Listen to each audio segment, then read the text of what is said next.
Information provided in this podcast should not be considered investment advice. Please see our website paretosec.com/compliance for a complete disclaimer and more information.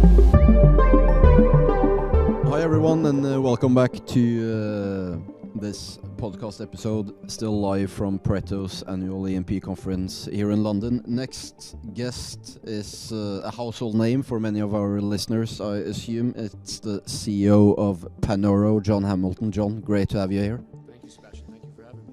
You have been at this. You have been to this conference for many years, and you said that your presentation earlier that you actually stood up there presenting with zero in production, and now you have 7,700 barrels of oil production. You have said that you're going to pay a dividend. You have done a transformative deal with Tullow, which obviously in hindsight has proven to be extremely lucrative for Panoro and its shareholders. Let's just talk about what has happened over the past 2-3 years, because you have been busy. Absolutely, and it's true. I think the first time Pareto invited me here, I'm not quite sure why they would have invited a company with zero production to attend, but we are open-minded. Nonetheless, you did. And at the time, we told the story of our board, of our intentions, of the management team, our desire to grow a West African E&P business. And we all come from a lot of experience, and we think that the overall team was set up perfectly to do deals and to grow a business. It just didn't happen for a couple of years. We went through a couple of oil price cycles. We had some company-specific issues that needed ironing out from the past. But what I'm very proud of on behalf of the team, the board, the management, all the staff of the company is that, as you say, in the past few years, we've managed to dig ourselves out of this kind of special situation that Panoro found itself in back in 2014-15 to a company now that can hold its head up. We're going to be producing, hopefully towards the end of this year, in excess of 12,500 barrels a day, coming from zero a number of years ago. But even from this year, from 2022, where we produced on average around 7,700 barrels a day, we'll be going up by 50-60%. So even now, this year, I think we're delivering some growth into the company. And you asked the question about what's happened over the past 2 or 3 years. What we've managed to do with support of our shareholders, our bankers, our lenders, and our equity bankers is to take opportunistic views on acquisitions from companies that were in distress. So we did 2 deals. One, we bought an asset from OMV, which is the big Austrian company, certainly not in distress, but maybe strategically in distress. They needed to get rid of an asset. It was no longer the right asset for them. And together with the help of the Norwegian market, we ended up buying that asset, which was our first stepping stone. It provided us with production growth. It provided us with real 2P reserves, a foundation, if you will, to take it to the next step. These are things that are hard to do overnight in one deal. So we recognize we need to go step by step. And then 2 years ago, we announced a transaction which Pareto helped us with in an enormous way, the acquisition of 2 assets from Tullow Oil, which has kind of really now put us on the map. It's kind of let us get up that next leg up. For companies like us, and I've been around this E&P business for a long time, the public markets for a long time, it's a rule of thumb, and it's not necessarily strict, but you really need to try to get to 10,000 barrels a day. Below that, you're still always fighting against the stream. Once you get over 10,000 barrels a day, which is what we're on the cusp of doing, I think you start opening up all kinds of opportunities. And that Tullow transaction really allowed us to do that and puts us in that position to do that. How did that Tullow transaction come about? I mean, how? It's, for us, it's a great story. I hope it's not boring for your listeners. But we sat there in the COVID period, the first few months of COVID. What was it? March, April, May. Wondering what was going to happen with the world. Our share price was low. Oil prices were in the 20s. But then by May and June, oil price started creeping up a little bit. And our board, I'll give them 100% of the credit for this. Our board, Julian Balcony, our chairman, Torsten Sandnes, our deputy chairman, who made a business for Lundin from buying assets at the bottom of a cycle, said, guys, now's the time. If you can find something, oil's only $30 or $40 a barrel, there's distress. If you can find, we know you don't have any money, but if you can find a way to get yourself in a position to buy some assets, do it, and we'll try and get the backing in the markets. And it's exactly what happened. So we approached a company that we knew at the time Their oil price is helped now, but at the time, Tullow Oil really needed to show the market that they could dispose of some assets. So we knew we had a willing seller. We had a very strong financial backing from some of our biggest shareholders in Norway, who kind of always said to us, if you find the right deal, we're going to help you. It's got to be the right deal. Don't just come asking us for money for the sake of it. But if you find a good deal, and boy, did we find a good deal. So we ended up negotiating with Tullow. Because obviously, I mean, this transaction was closed in February 21, but obviously you start to negotiate the price and everything. So already at the close of the transaction, it looked like a very, very good transaction. Correct. So we agreed the deal with Tullow in the end in October when oil was about $45, maybe $50 a barrel max. We needed to seek some government approval. So the actual announcement and the whole, all the announcements didn't come out until February. So in the meantime, oil had crept up, but we'd already signed the sale and purchase agreements based on a much lower oil price. So we were already kind of heroes at $60 oil, let alone when it started getting to 100 and 120. And then people say, well, this is crazy. You've bought an asset for 45 and oil's at least double that. Now, look, we can't predict the long-term nature of the oil price, and obviously the assets are performing well. But it was clearly, in this business, you need to be good, but you need to be a little bit lucky. In this transaction, we got the timing, I think, just right. And we were the very first company that came out of the whole shutdown in the equity capital markets for oil and gas companies out of COVID and the low oil price. We were the very first ones to come out. So it was also high risk for the company, but we took the risk because we knew that we had the strong support of some of our largest shareholders in Norway and that they could ultimately help us anchor an equity deal, which was critical. We had the financial support from some of the big lenders in our region as well, who provided us with $90 million of debt financing. So we had the right financial mix of counterparties to help support that growth. And here we are. Here we are, as you say, and I mean, on your path to 12,500 barrels of oil per day. Obviously, Africa has always been on the map, but maybe to a greater extent as of late, with everything happening offshore in South Africa, Namibia, etc. What will be the important milestones for Panoro going into this year, 23, but also 24 and 25? What is kind of your path going forward? I think your point on Africa is well taken. I think with what's happened geopolitically, I think the world, or many people that follow the energy sector, recognizing that Africa has a very important role to play in the energy transition in terms of security of supply. It's always been a reliable supplier, but now that other parties have become less reliable suppliers, I think Africa has come back into focus. And so what does that mean for Panoro? It means over the next 2, 3, 4, 5 years, we're investing capital in our Dussafu project, in our Equatorial Guinea project, and in Tunisia specifically, with an aim to be a material oil and gas producer in those areas.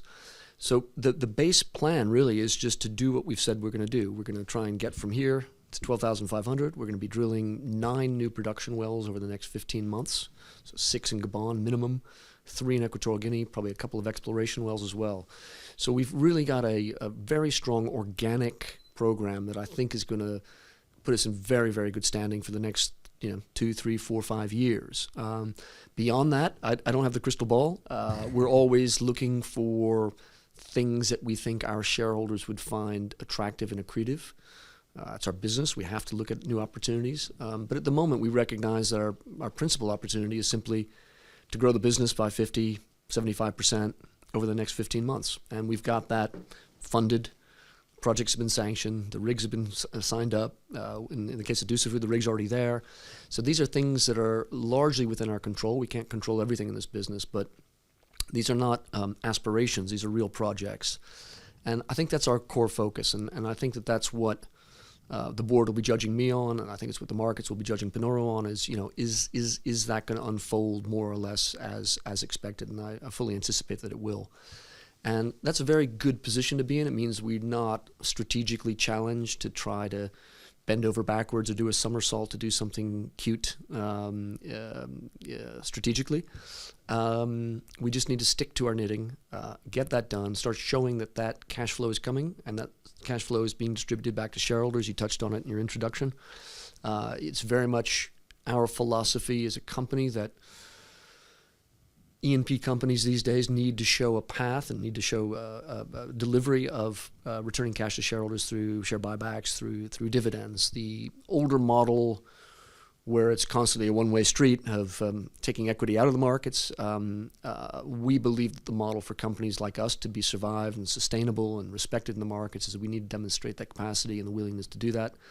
And that's what we're also demonstrating. You need both, right? You need both. It's the short term on the one hand, and then you also have to build a business for the medium to longer term. And that, I mean, with the model you're having now, record high EBITDA in Q3, and obviously you're going to start returning cash to shareholders, as you say, but at the same time you're going to grow production. So I couldn't have said it better myself. I think you're right, and I think that's the way we've positioned it. We, at the moment, for 2023 certainly, we don't see ourselves as trying to be the market leader in paying the highest possible dividend we can and beating everybody else, because a lot of those companies are in different places in their growth or strategically. We are still in a growth phase as we speak right now, but we're also a growing company, and we recognize that the attractiveness for oil companies, small and mid-cap oil companies like us, there's still excitement in the equity markets that we're going to do something new. We're going to drill an exciting well somewhere. We're going to find something nobody else found, and that's going to have a materiality to it that the big guys can't possibly deliver. So we're always on the lookout, and you're right. I think the best balance, if you can strike it, is to return cash to shareholders but keep that growth trajectory. It's very important. We often touch into obviously Gabon and EQ, but let's talk. You mentioned Tunisia in your presentation, which is an important field for Tunisia, the one you're operating. Tell the listeners a bit about the operations. Sure, we bought the asset a few years ago from OMV. It's our smallest production asset, but what is interesting about it is through the work that we've done since buying it from OMV, it is now producing probably 30% more oil than it was at that time. And just by the nature of what's happened in the country, other operators in the country include Shell up until recently, Pareto. There's some biggish companies, and there's some private equity-backed groups as well. OMV are in country. But this asset that we bought is the largest single cluster of oil fields in one concession, if we can put it that way, in the entire country. And so we've found ourselves in a position where we're absolutely critical in the country. We're working very closely together with the state oil company and together with the regulator and the ministry to make sure that business is sustainable. So we're constantly investing small amounts of capital, but lots of intellectual capital in terms of how to extend the field lives out here on these important fields. It's absolutely critical for us, for Panoro, as a stakeholder in the asset, but it's absolutely critical for the country of Tunisia as well. And we're quite proud of that, actually, because even though the numbers may not seem that big, and obviously Dussafu, Gabon, and Equatorial Guinea are bigger assets for us in the context of Panoro. It's our smallest asset, Tunisia, but it still is a very important one, and it's one in which we have a operating role as well. So we're able to influence a lot of the big decisions that are made subsurface, for instance, and operationally. So it's something we're quite proud of, and we're very happy to be involved in Tunisia, and the investment profile we have in the country is very high. Big year obviously a big year in 22 for Panoro, and big year in 21, big year in 2020. 23, what is on the plate in 2023 for Panoro? Well, what I can say is, and it depends on your listeners' appetite for risk, but what I can say is we will not be drilling any exploration wells this year. So that's the good news, the bad news, depending on how you look at it. And I think that's fine with us. I think we've found ourselves in a position where we think we've got a very transparent story. We've laid out exactly what we think is going to happen during the course of the year, and where the risks are and where the opportunities are in that way. And I think, again, that's the way we'll be judged, is will we be able to do what we've set out to do. So I think there's almost nothing that I can think of that's kind of a sneaky surprise for 2023 that's going to shock people. I think really this is a year of delivery, and dare I say it, a little bit of calmness as well. I don't think we have big single one-off events in the company like we did last year and the year before, and certainly in the years before that, where the dynamic changes very, very quickly. I think right now we're oil price growth, we're bullish on oil. Not all your listeners may be. They have to take their own view on that, but we're bullish oil, and we can see that we've got production growth. Those two things are the recipe. And wouldn't you say that as the CEO of, okay, it's a $350 market cap company, so it's not that small anymore, but isn't it good going into a year where you just have to deliver on sort of the strategy you have put out to all the shareholders and prospective shareholders? Because obviously, as you say, in many of these smaller E&P companies, you tend to have this one big event which everybody's waiting for, and now you really, given where your share price, etc., or you just have to deliver on the strategy you have. Yeah, it's a great feeling. I mean, in the previous years, in the first few years in Panoro when I was there, and the current board and the management team, we had a lot of cleanup to do. We had to sell assets. We had some legacy issues that need to be dealt with, and so that was the focus. Again, I sometimes use the term that you were sort of a special situation company almost, cleaning up things from the past. Then once we'd done that, the importance was to do deals. We've done those now. And now, as you say, this is almost a unique year for us, where now it's not about those things anymore. It's now about seeing that come to fruition, let's hope. And I think we will. Who knows what 24 holds? Later in 23, none of us have the crystal ball, but we can at least... for the large part of our business is going to be driven by that production growth and what happens to the oil price. We're unhedged as a company, so we have a full exposure to our shareholders and to ourselves to the oil price. We may do some strategic... How is the strategy on the hedging? I wanted to touch upon that. Well, the way we look at it is there are two dynamics there. Usually when you talk to an equity investor, they say, we don't want you to hedge because we could do that elsewhere in our portfolio. We'd rather have the raw exposure. That's one of the reasons we're investing in New Panoro. Then there's the other side of it, which is the governance of the company and making sure that we can pay our bills and that cash flow comes at the right times and in the right amounts. So we have to kind of keep those two things in balance. And the way that we view that this year is that we will probably try to tactically hedge in and around our oil price, our oil lifting. So that's the time that we're price exposed. Like today, I'm not exposed to the price. My share price may move up and down depending on the oil price and the sentiment in the market, but I'm not selling oil today. But I will be selling oil soon, and it's in the period that you actually sell it. So the oil gets loaded off the tanker, so from the FPSO onto the tanker. That's my moment of exposure. And you can get caught out badly, or you can get lucky on the upside that suddenly oil spikes just when you're doing that.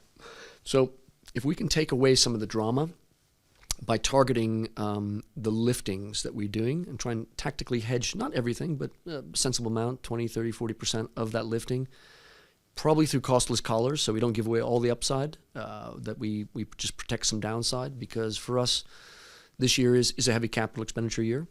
We've guided the market $65-70 million of CapEx this year. We just want to make sure that we get through that year and see that production growth. And then once that production's there, then free cash just comes pouring out, obviously, if oil prices stay decent. It seems like you have been able over the past couple of years, obviously you had a couple of transformative years where a lot happened in the company, but it seems like you have been able to communicate a strategy which the market has picked up upon. Is that your feeling when you're meeting with investors at this conference and elsewhere as well? I'd like to think so. I mean, I'm sure some people have other things to say about us, but I think one thing that we've tried to do is be honest and straight. You've only got one reputation in life. I like to go to Norway and have people say hi to me nicely, and not scowl at me. And I've been in and out of Norway for 7-8 years now, and I think at a time, it takes time, but I think you develop a trust. Doesn't mean I'm always going to be right, and doesn't mean I'm that we're not going to make mistakes along the way. But at least if you're transparent and honest about it, I think that people give you credit for that over time. Maybe not a fund who's sitting there trying to do intraday trading or something like that, but generally... Being right and 100% trustworthy are not necessarily the same things. Correct. And so we've very much tried to do that. I mean, we've undoubtedly, like any company, we'll have moments where we disappoint the market a little bit on something, hopefully not a lot of it, but we've at least, I think, been clear on risks and very clear on our strategy, as you say. And what we also try and do through our presentation material and our communications is to try to show the roadmap. So you'll find our presentations are really trying to show you cash flow waterfalls. We're trying to be as extremely transparent as possible in terms of the way the cash moves around in the business. That transparency and that honesty, I think, ultimately pay dividends. Like I said, doesn't mean we're always going to be right and we won't disappoint somebody along the way, but over time, particularly for a longer-term investor, I think that is something that is valued and something I very much feel in Norway when I go there. We have people buying and selling shares every day, so it's not like everybody's just buying them and holding them, but at least people know what they get with us. I think that's a fair statement. Pareto obviously covers Panoro and has done so for a long time. You can find all research on Panoro at our website online.paretosec.com, and if you're very interested as well, go into Panoro's website and check into the latest company presentations, etc., where you can find the roadmap for what's ahead. John, it was a great pleasure having you here in the studio, and a great pleasure having you at the conference as well. I hope to see you next year. I know I will see you next year, and it's been very, very good to follow Panoro over the last couple of years, and you have a very interesting future ahead. So thank you very much. Thank you, Sebastian. Thank you, Pareto. The information provided in this podcast should not be considered professional advice and is not intended to constitute investment advice. Investing and trading in all types of securities involve considerable risk at all times, and past performance is not necessarily a guarantee of future performance.